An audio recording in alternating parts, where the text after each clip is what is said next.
Oh, there we go. Welcome to session number 9 of an introduction to biblical prophecy with an emphasis on Daniel and the book of Revelation. I'm Dr. John McMath, and I'm joined here by my friends in Italy and the Philippines as we study some of the basic principles of understanding the framework of biblical prophecy. As I've mentioned many times, there are a lot of details in biblical prophecy. Some of them we understand better than others. There are some parts of prophecy that we simply don't understand much at all. The parts that we don't understand are just part of the obscurity of prophecy. There are many parts of the prophetic structure that we do understand very well. And when we take these things in a straightforward way, in a common sense way, what we typically call literal, grammatical, historical hermeneutics, but when we read the Bible as though it were written to sensible people, it generally makes pretty good sense. Uh, and biblical prophecy can have some obscure parts, uh, but if we put together all of the parts that are clear, we find quite a story. And that's what we're really looking at. Today we'll be in chapter 10 and the first 32 verses of chapter 11 of book of Daniel. Chapter 10 is primarily Daniel's prayer and the extensive conversation he has with an angel.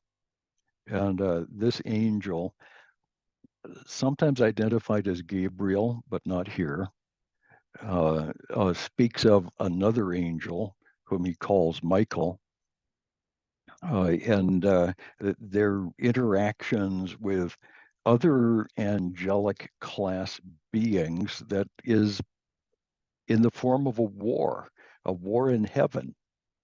And it's a virtually unparalleled insight into uh, a spiritual battle that has been going on throughout all of history and is currently at work.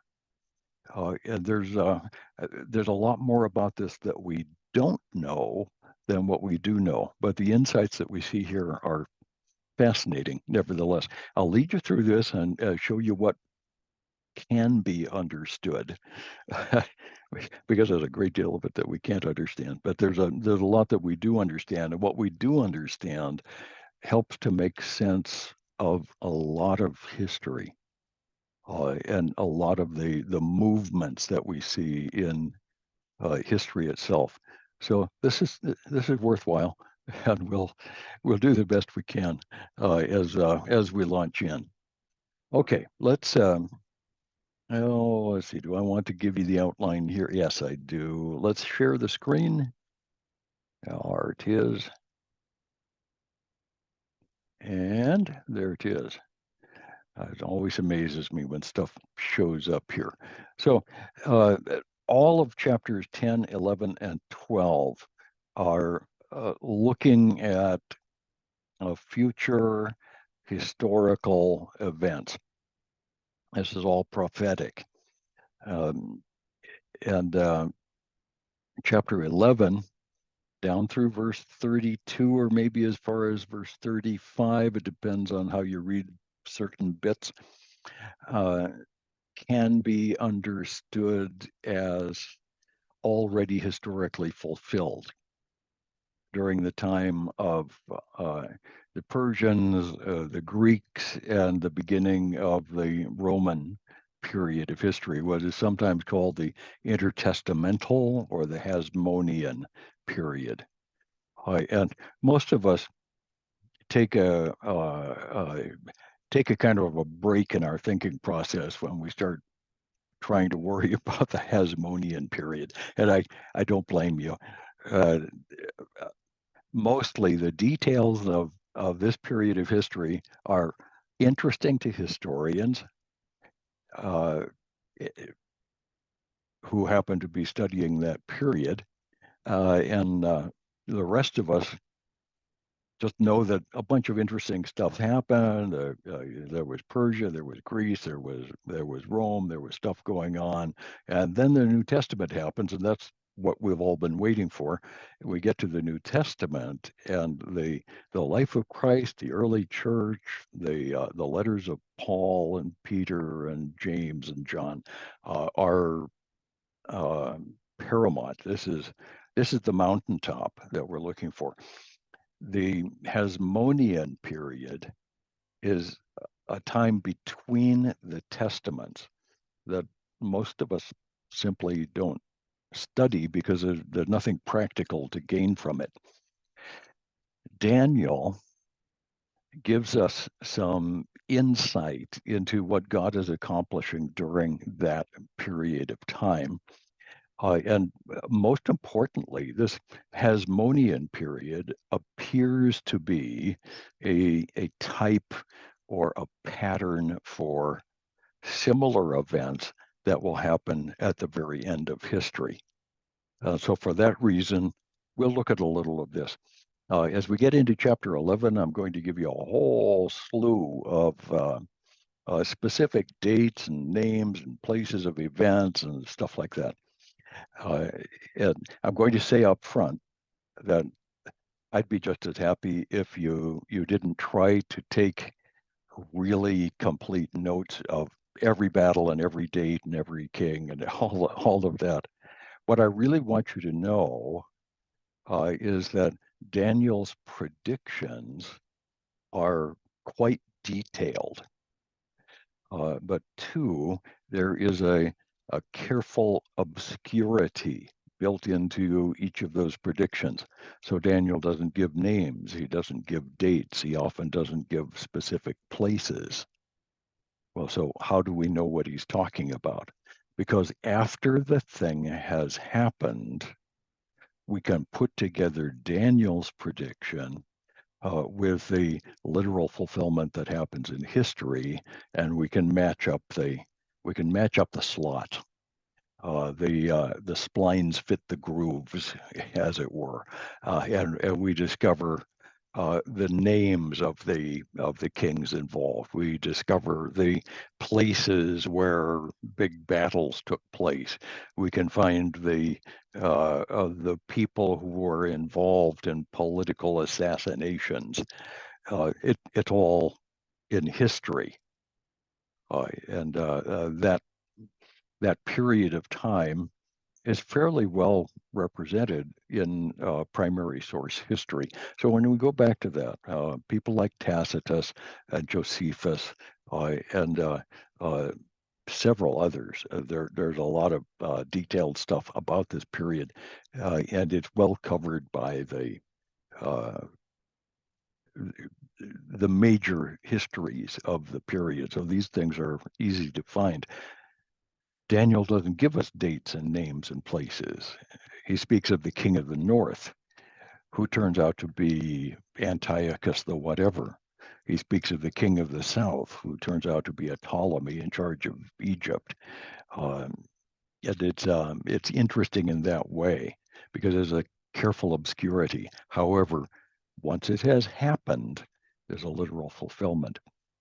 We should expect that the prophecies that have not been literally fulfilled will be. That's a very important uh, proposition. We should expect that prophecies that have not been fulfilled literally will be fulfilled literally. And it just hasn't happened yet. That's the basis of the position that I have called futurism, the belief that unfulfilled prophecy is still future. So Isaiah 2 says there will be a period of history when the messianic king will reign from Jerusalem and all the nations will come to Jerusalem and they will no longer make war with each other. They'll beat their swords into plowshares and so on and so forth. Uh, that description has never been literally fulfilled. The interpreters who say, because this has not been literally fulfilled, it must have been symbolically fulfilled in the church, are simply missing the point. In the concept of futurism, we of the church age need to recognize that some of the Bible isn't about us. Israel is actually back on the center stage in much of the end time prophecy. And during the Messianic kingdom age, Israel is the center of the world. And it's not the church, it's Israel. And the church by then will be in heaven and enjoying eternity, but the people of Israel will go through yet another testing, 1,000-year test. And that's what the Bible literally predicts.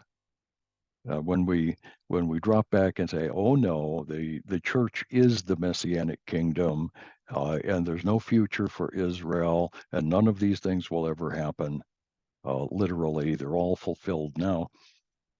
We miss a lot of the texture and an awful lot of the significance of biblical prophecy. So I'm going to help you see some of that today. That's kind of a fun thing. But first, we're going to start off with this Daniel's vision. And some have called this a vision of the Lord. Some have called this a vision of an angelic character.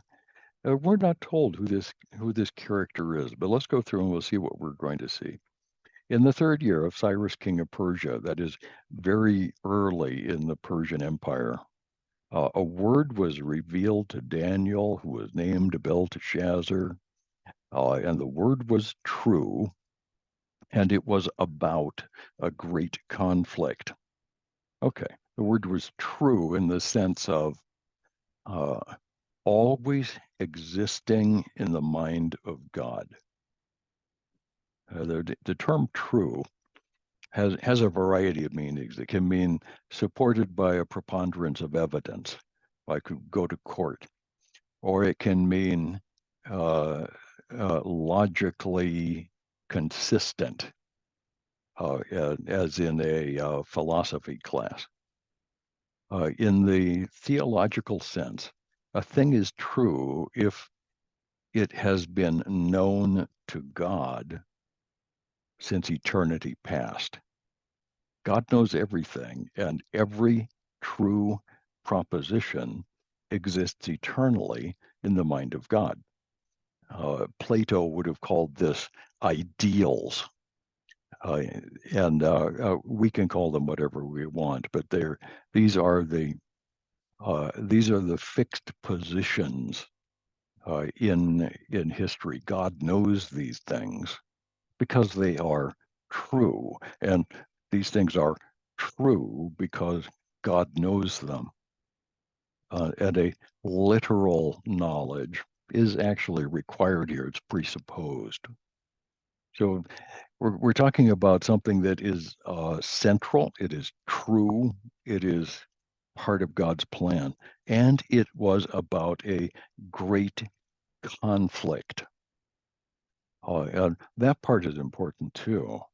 The great conflict comes at the end of history. Now, there are lots and lots of great conflicts in history. World War II was terrible. And there have been a lot of big battles and so on.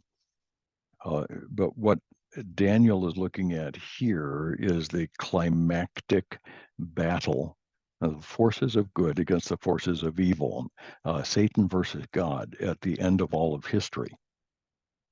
And we're not going to find out everything there is to know about this in these chapters, but we're going to find out some of the key points. So we'll continue. This is about a great conflict. And he, Daniel, understood the word and had understanding of the vision.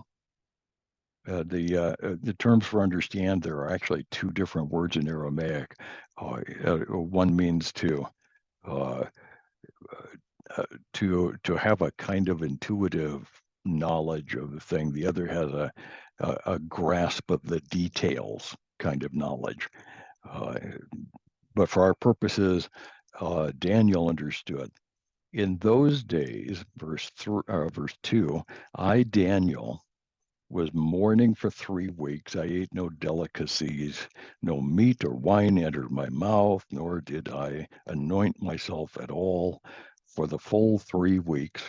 And on the 24th day of the first month, as I was standing on the bank of the great river, that is the Tigris, I lifted my eyes and looked, and behold, a man clothed in linen with a belt of fine gold from Uphaz around his waist.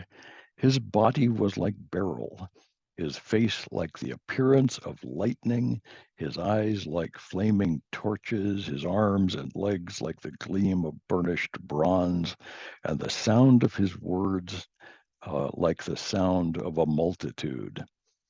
Okay, that that's a vision that is otherwise unexplained in this passage, but has parallels with the description of either God the Father or of Christ the Messiah uh, in other parts of Scripture. Book of Revelation has similar uh, descriptions. Now, I don't want to be dogmatic about this. This could be one of the angels.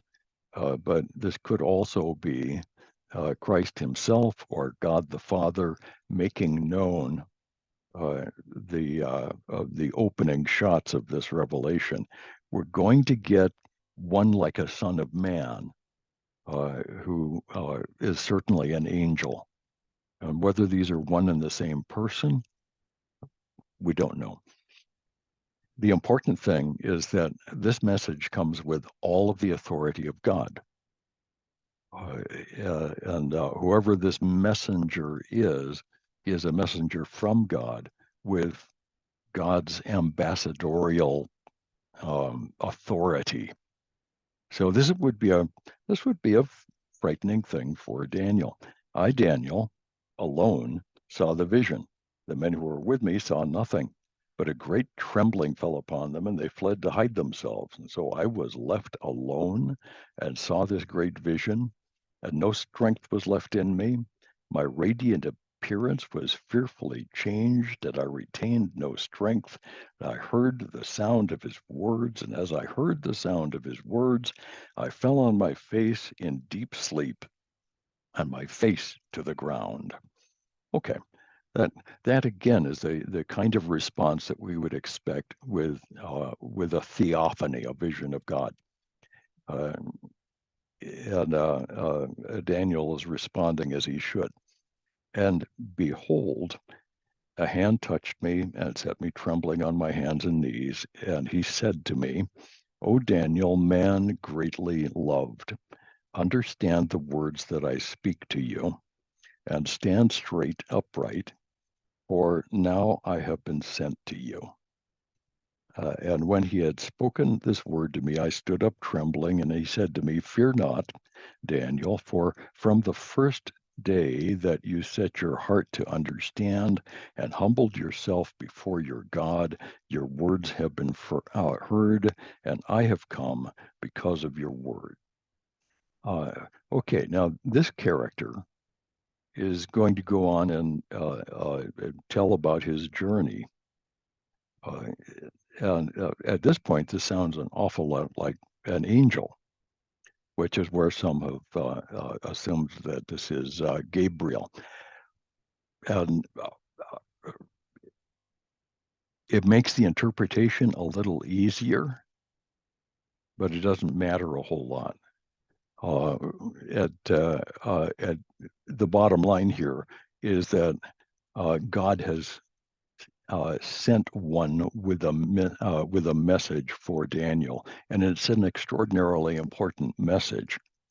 And whether the message was delivered by the angel of the Lord or by a somewhat lesser angel is not terribly important. But the commentators continue to argue about this. And I don't worry about it very much, but it's kind of fun to argue about.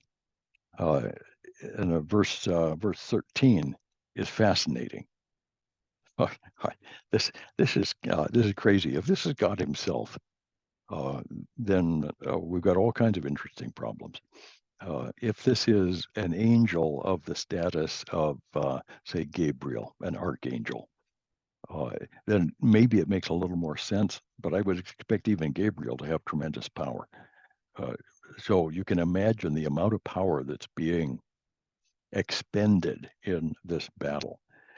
Now he says this is verse 13, the prince of the kingdom of Persia withstood me for 21 days. Okay, that's interesting. Those 21 days, the 3 weeks that Daniel was praying and fasting, there were angels involved in a tremendous battle. Here we've got Gabriel in mortal combat, it would sound like, with the Prince of Persia and all of his attendant demonic angels. So there's a spiritual war going on, a war in heaven that relates to the individual nations upon the earth, not necessarily just the political divisions, but the people groups. And this particularly is Persia, and we're going to end up with Persia being an important people group throughout all of the rest of prophetic time, all the way to the end of at least the tribulation period. Persia is one of the key players. Now, there's some others that are also very important, but Persia is right there in the center of it and may well be the key player in the end time events. Modern Iran, actually, modern Iran and Mesopotamia and parts of the land to the east, as far as Pakistan and parts of India, north into the old southern tier of the Soviet Union, what we call the stands today, Uzbekistan, Turkestan, Tajikistan. I can't ever remember all of the stands, but there's a bunch of them there. And most of those had a Persian origin. Another name for this people group is Scythian, and the Bible uses that term as well. So all of those people, not just the political groups, but the people group, the ethnic group itself, is very, very important in the end time. So we've got the Prince of Persia, who is not the human king of Iran, but rather the angelic character who is fighting against God's plan in history. And you would think that if God wanted to accomplish something on earth, he could just speak it into being. And of course, that's true. So why is there a conflict here? The most interesting suggestion I have heard comes from, now I can't remember the name of the author, uh, wrote a trilogy of science fiction type yarns. Oy. It might be C.S. Lewis I'm thinking about. Donna suggested C.S. Lewis. Um, but there's another one, That Hideous Strength and some other things. But the suggestion is that the power of the angels who are resisting Satan's demonic forces at any given time has a relationship to the power of the prayer of God's people. So to the extent that we pray, we empower the angels.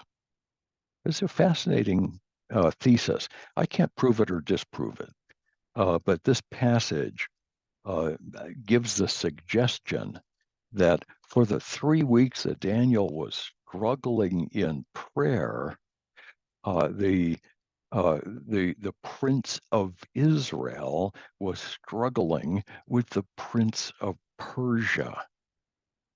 Okay, and that's a really big deal. For we could say that equally there are angels who are responding to the prayers of God's people today, and the satanic powers that rule the grubby underside of the human race are fighting against the spiritual powers on the godly side. And the spiritual powers on the godly side are empowered by our prayers.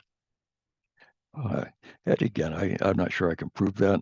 Paul says we war not against flesh and blood, but against spiritual powers in high places.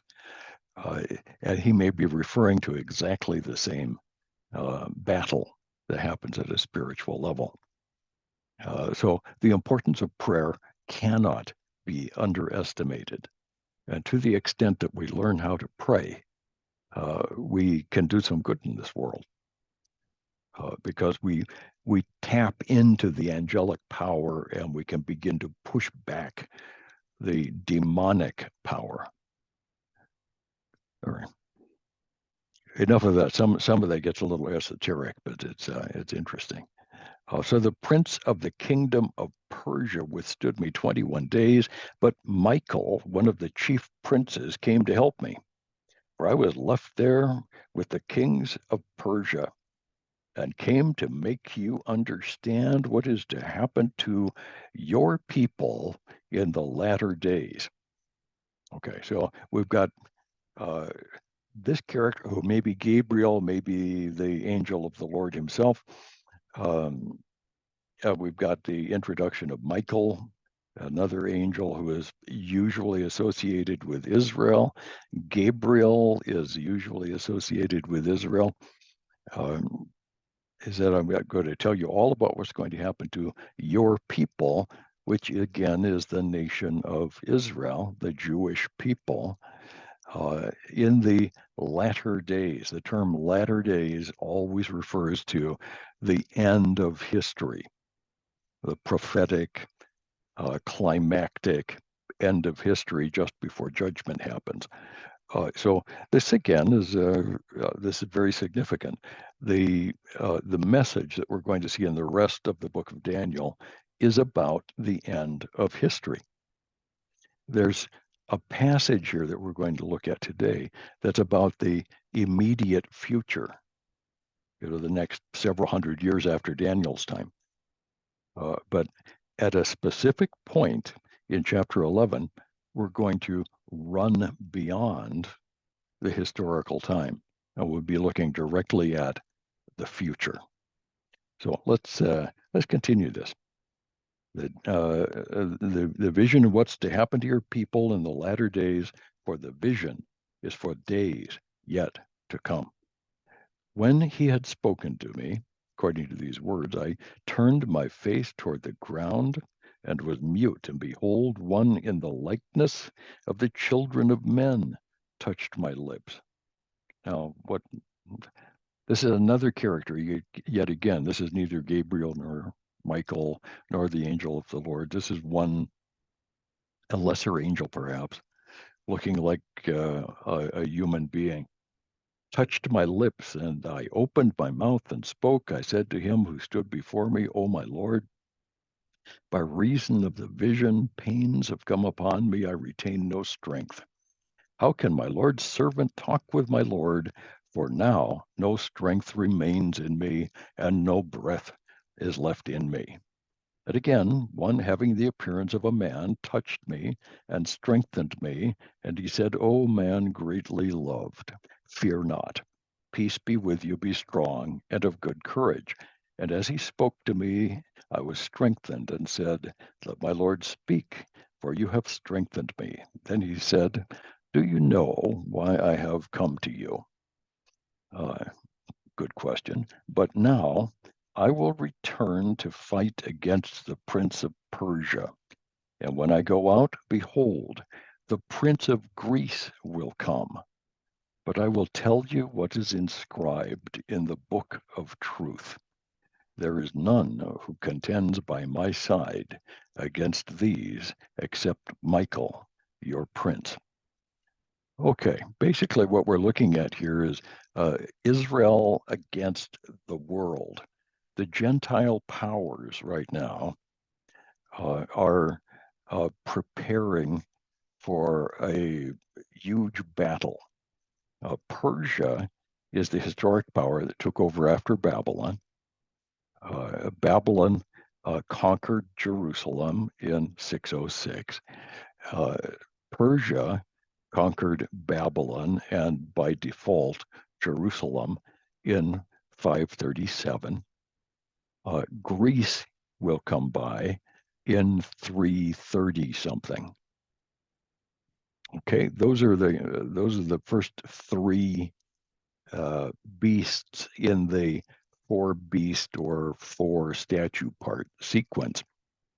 And when Greece arrives, it will also control Jerusalem. The control of Jerusalem is the key, because that's what Jesus tells us in Luke 21. This city and this Temple Mount will be overrun by the Gentiles till the time of the Gentiles is finished. So we're going to look at some of the details of the beginning part of the time of the Gentiles. We're going back into what Daniel has already predicted would happen, but he's going to give us a whole bunch of detail in these next few verses. Let's begin at 11:1. As for me, in the first year of Darius the Mede, I stood up to confirm and strengthen him. And now I will show you the truth. Behold, okay, 3 more kings shall arise in Persia, and a fourth shall be far richer than all of them. This fourth king, mentioned in verse 2, is named Darius. A lot of them were named Darius, and he reigned from 522 to 485 BC. So he was there for a long time, and a fairly important king. And when he has become strong enough through his riches, he shall stir up everyone against the kingdom of Greece. Okay. He shall stir up everyone against the kingdom of Greece. Well, when's that going to happen?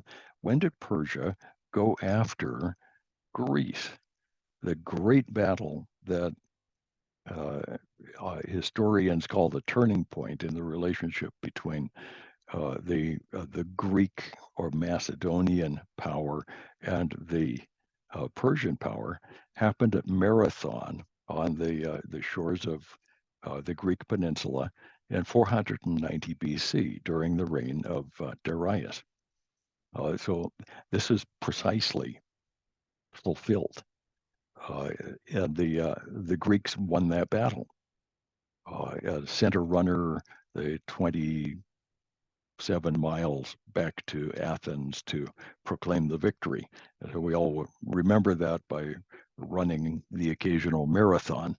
I've never done that, but we've actually been to Greece and been to Marathon, and so this is a historical thing, very well known. 490 BC. The very next verse, verse 3, says, he's going to stir up against the kingdom of Greece, and then, or the next thing in line, a mighty king shall arise, who shall rule with great dominion and do as he wills. Okay, who will that be? The great king of Greece is going to be Alexander the Great. Alexander, around 335 BC, became uh, the leader of the Republic of the Greek city states. It was a coalition. And, Alexander had the idea of enlisting free men in an army, and then building an army of volunteers to attack the slave army of the Persians.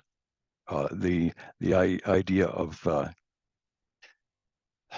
kind of the democratic republic, which is what Greece tried to be. It ended up not working very well. They almost never do. They're almost always going to turn into tyranny. And the Greek Empire ended up in tyranny. The Romans tried to fix that, but the Roman Republic ended up in a Roman tyranny. That's just the way history works. It would be wrong for us to say that the Greeks and the Romans are all the good guys, and the Eastern forces of Persia or Egypt or whatever are always the bad guys. It's not true. The politicians and the political systems are kind of neutral. They can be operated by either good guys or bad guys.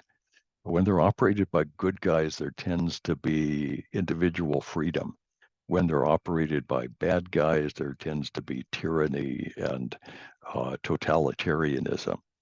The Persian uh, Empire was run on a totalitarian basis. All of the Eastern powers from the very beginning with Nimrod were operated as tyrannies, totalitarian uh, monarchies.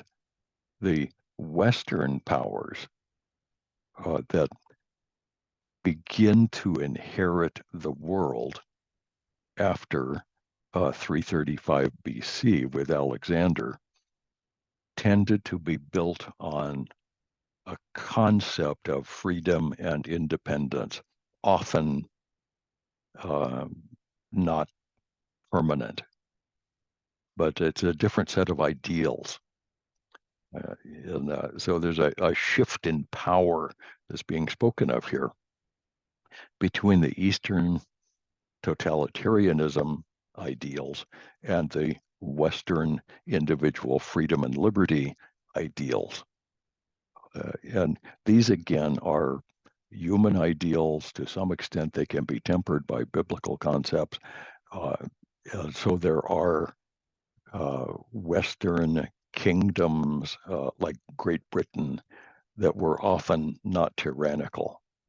And uh, there are no examples that I know of, apart from the state of Israel, of uh, freedom, liberty, and the democratic ideals.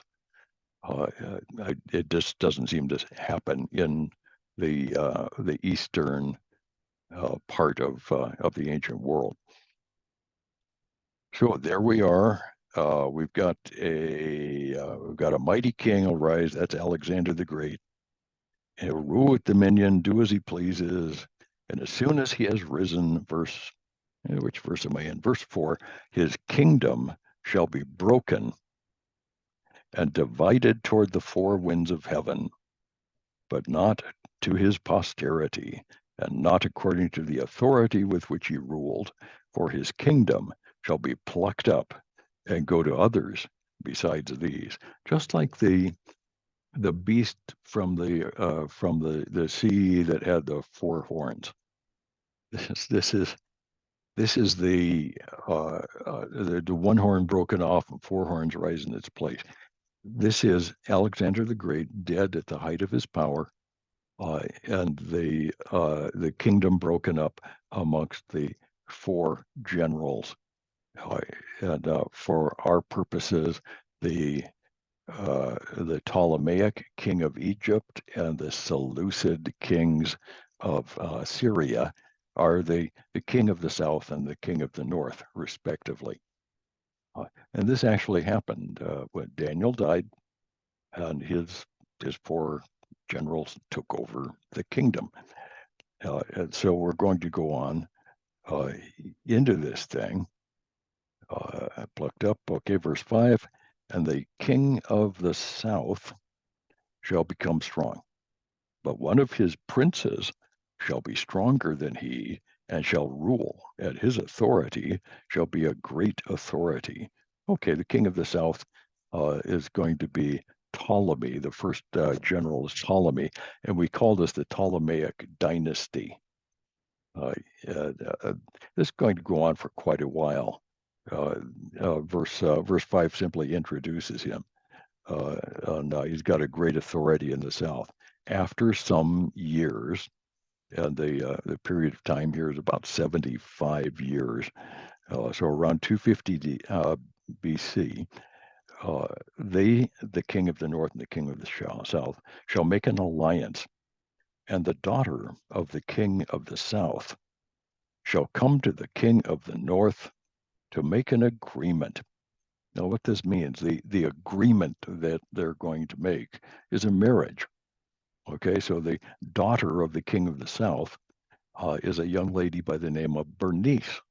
We actually know her name. That she was sent with her large retinue and with some very important people to conclude a marriage with the king of the north, the Seleucid king, in 250 BC. We know that from both Josephus and from Tacitus. So again, this stuff is confirmed. The Bible doesn't tell us her name was Bernice, but we know that from history. The pattern is precise. It hadn't happened by the time or at the time that Daniel lived. There's so many things in this passage that Daniel couldn't have known. This is something that was either revealed to him to be a part of his prophetic authority, or this whole book is a pious fraud and was actually written by three other guys who lived around the time of Christ. I don't like that understanding. I don't accept it. I think that's completely wrong. I believe that Daniel predicted these things, and that the precise fulfillment of this prophecy gives us an idea of how the prophetic literature ought to be interpreted. You notice that the prophecy is detailed, but not every detail. There is a careful obscurity. But in the end, once it has been fulfilled, we can see that it was literally fulfilled, not allegorically fulfilled, not symbolically or figuratively. The real daughter of the king of the south, whose name was Bernice, really died under these circumstances. So let's take a look at the rest of this. After some years, they'll make an alliance. The daughter of the king of the south come to the king of the north, make an agreement, but she shall not retain the strength of her arm, and he and his arm shall not endure, but she shall be given up, and her attendants, he who fathered her, and he who supported her in those times. Okay, complicated sentence, but it means everybody died. A whole lot of political assassinations to keep this marriage from happening, because nobody wanted it, or there were some powerful people who would benefit from not having an alliance. And from a branch from her roots, one shall rise in his place. He shall come against the army and enter the fortress of the king of the north. Okay, what are we talking about? We're talking about a war. This is verse 7 between the king of the north and the king of the south. That's a retaliation for the assassination of Bernice. The war began in 247 BC in exactly this way. The Ptolemaic Seleucid War that we know about took place beginning in 247, and it lasted for years and years.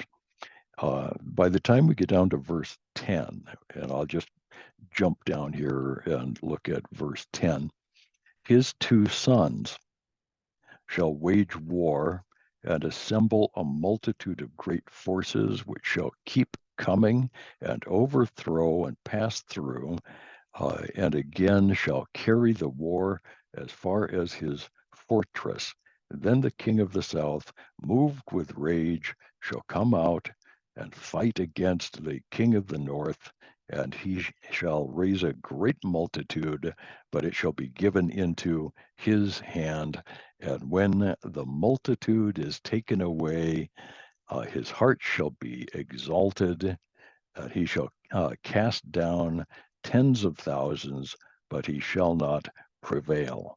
For the king of the north shall again raise a multitude greater than the first, and after some years he shall come on with a great army and abundant supplies.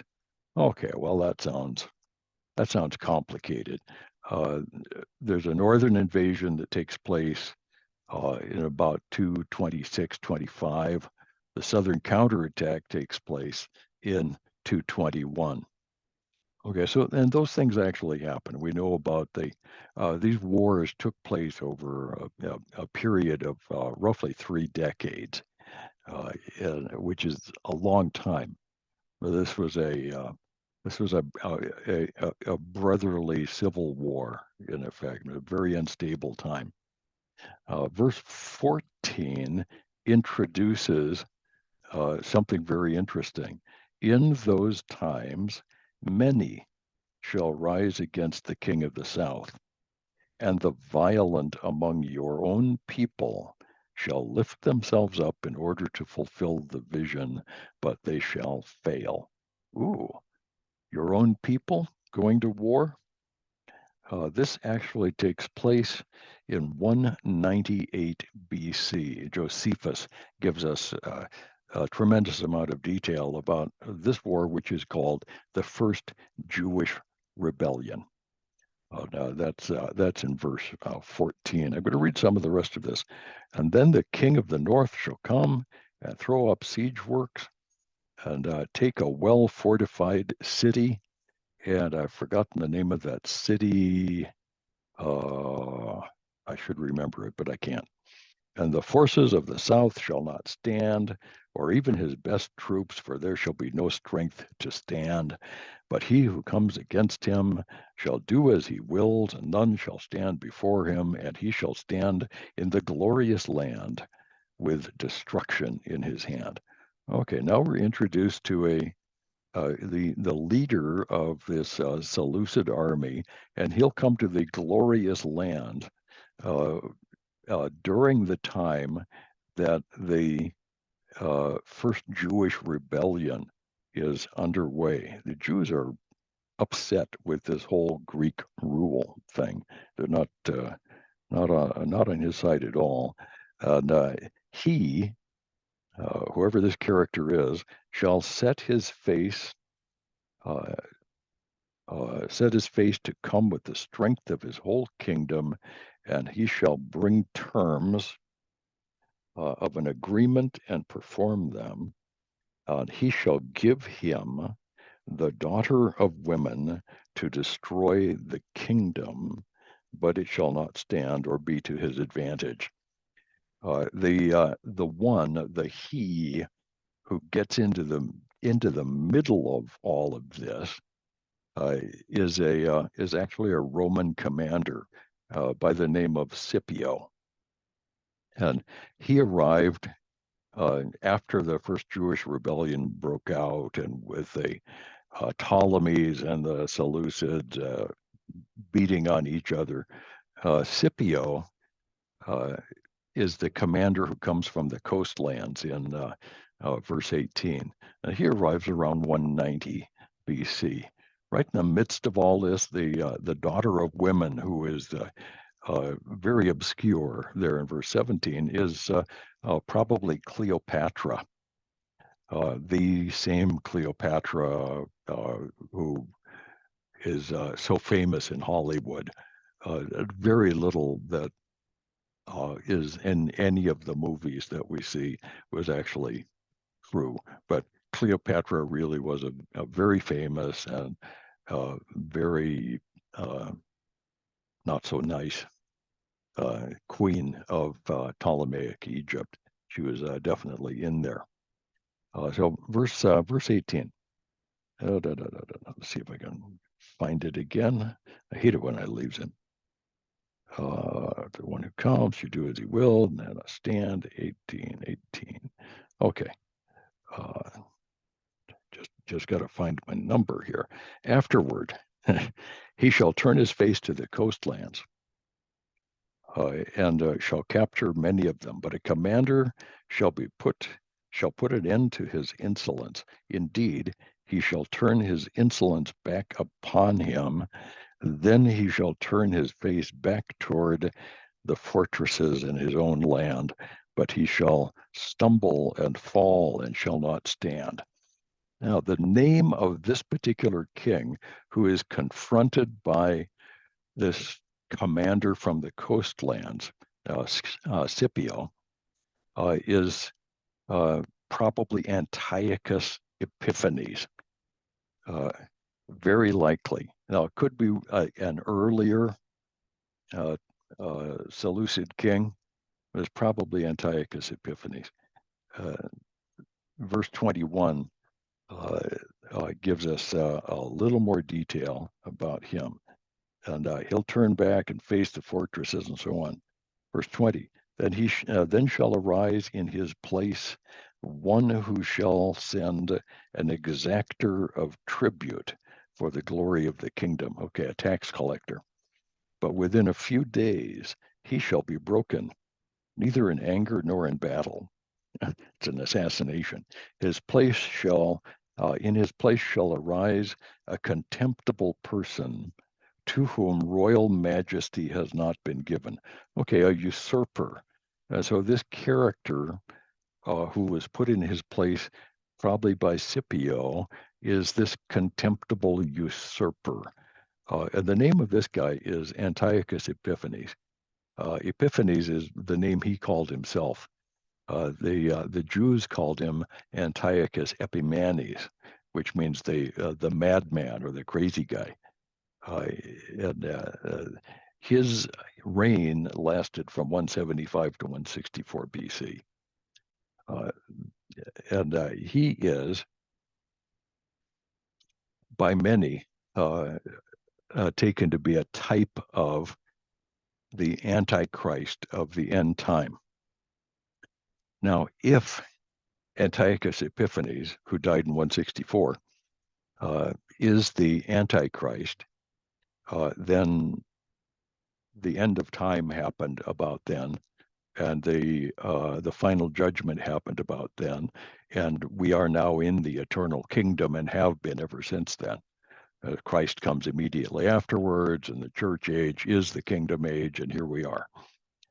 The problem is it doesn't work. The problem is there is no literal fulfillment going on. Antiochus Epiphanes is a human king who seems to embody a great deal of the evil that the New Testament Antichrist also carries. But the Antichrist character is a spiritually empowered, utterly evil character who will take the world into its final battle. And it's that final battle that we're interested in, not the Romans beating up on the Ptolemies. This is where it's going. Anyway, he won't keep his royal majesty. He shall come in without warning and obtain the kingdom by flatteries. Army shall be utterly swept away and be broken. Even the prince of the covenant. Prince of the covenant at that time was the title given to the high priest. And Josephus tells us that the high priest by the name of Onias II died at the hands of Antiochus Epiphanes in 174 BC. The beginning of his reign, he killed the high priest. And from the time that an alliance is made with him, he shall act deceitfully, and he shall become strong with a small people. In other words, Antiochus uses deception, fraud, pathetic stealth with a small group of people to gain power within the people of Israel and in the larger Syrian Empire. And he'll make his capital near Jerusalem. This usurper is actually a very small person. He's a pathetic character, actually, but he's able, because of his satanic empowerment, to make a big mess for a short time. This is the human image, the human type of the spiritually empowered evil character of the end time, who will be a much larger character and do a great deal more damage. When we see the book of Revelation, we'll see that character rise, and you'll see the kinds of things that happen there. And I think you'll see the parallel. So Antiochus is a type of Antichrist. Without warning, he shall come into the richest parts of the province, and shall do what neither his fathers nor his fathers' fathers had done, scattering among them plunder, spoil, and goods. So he's a looter. He is not a producer. Antiochus didn't produce a stable, productive state. He was a looter. He was a destroyer. He stole things because of the power of a small group of thugs who were on his side.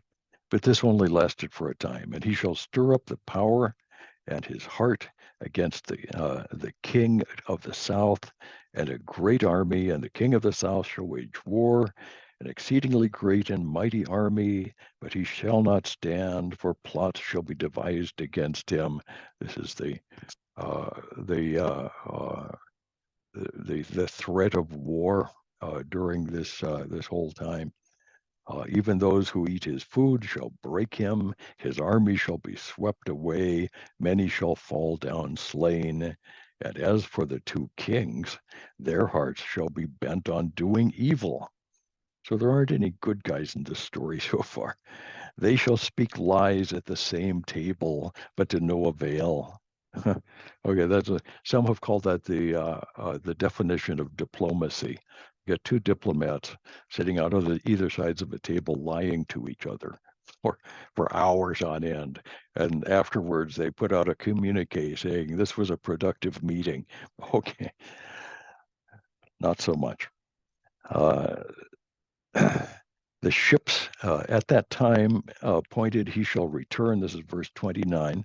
Come into the south, but it shall not be this time as it was before, because for ships of Kittim shall come against him. This is a Roman consul who will show up with ships from Rome, and he shall be afraid and withdraw, and he shall turn back and be enraged. All right, so Antiochus is confronted by a Roman consul. I've forgotten the name of the Roman consul. It doesn't matter very much. But the story is that this Roman consul met Antiochus on the beach. He drew his sword, drew a circle around Antiochus, Josephus tells us. And he said to Antiochus, this circle, little man, is your kingdom. If you step out of this kingdom again, I will come and kill you. And then he put his sword back in the scabbard, got back in the ships, and waited while Antiochus stayed in that circle until it got dark out. And then he went back to his own place, but he was really mad. Let's just say he was really, really mad. and he really didn't like that. And he couldn't do anything with the Romans. There was no way he could stand against the Roman army, the ships of Kittim. So he turned back and he raged and took action against the Holy Covenant. So what do you do when you're angry at Rome but you can't defeat them? Blame the Jews, of course. Years ago, some thought that Adolf Hitler had to be the Antichrist because he hated the Jews so much. The fact was the Persians of that time hated the Jews. The Arabs to this day hate the Jews. Lots of people hate the Jews. The Jewish people in Israel are pretty much alone in the world. These days, the American administration hates the Jews. There's nothing they can do right. The last friend Israel had in this country was Donald Trump, who moved the embassy to Jerusalem. That's a very good thing to do. And the present occupant of the White House here in America is doing all their business out of Tel Aviv again. It's a humiliating thing to do. I don't blame the Israelis for being angry with us at this time. That's actually quite quite the right thing to do. So there he is. He says, it's those Jews. And so he turned back and paid attention to those who forsake the Holy Covenant. Forces from him shall appear and profane the temple and the fortress, and shall take away regular burnt offering, and they shall set up the abomination that makes desolate. All right. What actually happened in 168 BC, shortly after the killing of the high priest Onias, is that Antiochus, angry after his confrontation with the Romans, came back to Jerusalem and canceled all of the Jewish privileges to the temple and the Temple Mount. He had, when he started there, he made an agreement with them that the Jewish sacrifices and the temple worship could go on, but he annulled that agreement and set up a pagan idol. We're told the statue of Zeus by Josephus on the altar in the temple. Then he sacrificed a pig on the altar to desecrate the temple. This is what Daniel calls the abomination of desolation. We're going to see that term again in the book of Revelation. We're going to see that term in Matthew 14 and Luke 21. We'll probably do just the Matthew passage when we come to that. This is what that abomination of desolation is. So you look at Antichrist's career so far. He's a usurper, a liar, a deceiver, a thug. He's the head of a small army of thugs who have set up their power in order to enrich themselves. When cooler heads try to settle things down, he becomes irate and sets up the abomination of desolation in Jerusalem. In response to that, verse 32, we're told that the people of God, the Jews of this time,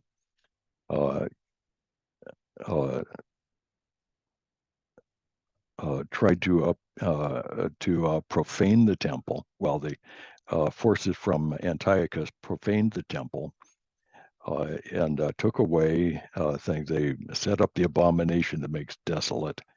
And he shall seduce with flattery those who violate the covenant, but the people who know their God shall stand firm and take action.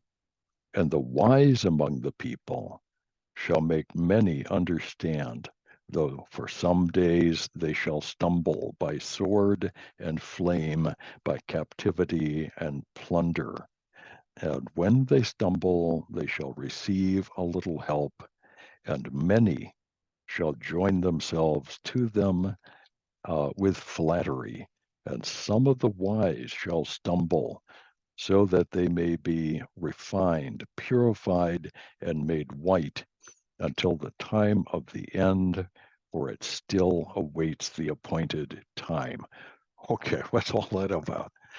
Josephus tells us that in 168, immediately after the abomination of desolation, the people who know their God, which is Jewish people who were believers, uh, revolted against the Seleucid power, the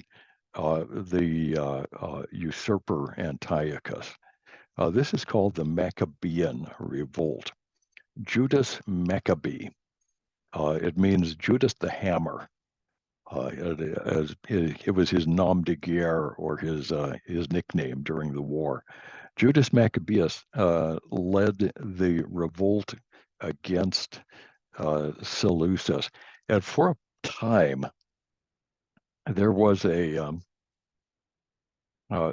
kind of a Jewish self-rule in Israel. And Jerusalem was contained, the southern area, what we call Judea, was somewhat independent for a period of time. Now, the Romans eventually got tired of the whole thing, and they took over the place. They continued to more or less govern this region of the Eastern Mediterranean all the way through the time of Christ, and on through actually 640 AD. The Romans held on to this for a long time. And the turning point was the Maccabean Revolt. The Maccabees and their followers are called the Hasmonean dynasty, and they lasted for about 50 years. It was not ever really independent, but it operated somewhat freely for about 50 years. Josephus is our primary reference for this. Now, that's where we're going to stop at verse 35. When we begin in verse 36 next week, you're going to see a bunch of things for which I cannot suggest historical fulfillment. Let me stop this share. All right, there it goes. There's a lot of things in the latter part of chapter 11 and on into chapter 12 which have no historical fulfillment. The principle is that the prophecy will be literally fulfilled. It may be obscure until it's fulfilled. We might not understand it, but we will see the pattern. And by looking at the pattern, we can know what sort of thing to look for. We should never claim certainty for the prophetic events that are obscure. We don't know when the second coming will happen. We don't know exactly how the tribulation period will work. We don't know a lot of things. We can guess, but our guesses are only guesses. So a certain amount of humility is required to be honest with this material. But we'll take a look at the rest of it next week. We'll finish up Daniel next Wednesday. So this has been, I hope this has been helpful. I know it's a whole bunch of little bitty details that most of us really don't care about very much. But the point is that the Bible makes detailed predictions about the future. And the point of this is not to help us plan our retirements or something like that, but to demonstrate God's control. God is the Lord of all the earth, all the universe, and all of time. He knows the end from the beginning. This is not a mystery to God. And he reveals enough that when it happens, we can look at it and say, oh, God predicted this literally. There's a careful obscurity, but a literal fulfillment. Yeah, that literal fulfillment is what we're trying to flesh out. We won't know everything, but we can know the basic outline. That's what we're looking at next week. So let's see here what I'm doing here. I'm asking all to unmute, and then we can talk. So thanks everybody. It's good to see you all as usual. Thank you, Doctor. Yeah, guys and girls, who all is here? Oh yeah, I'm seeing everybody here. Thank you, Dr. John. Yeah, I love you guys. PJ and Lorraine, and I got Dante there. All right, man. Good to see you all. And we'll pick this up again next week. I hope this is helpful. If you have questions, pop them at me. Maybe pop them at Oscar, and he can get them back to me. But I will certainly do what I can. Jay, hey Dante, Okay. dude. Okay, guys. We'll pick this up again next week. Bye bye. Ciao a tutti. Bye. Grazie. Ciao. Everybody.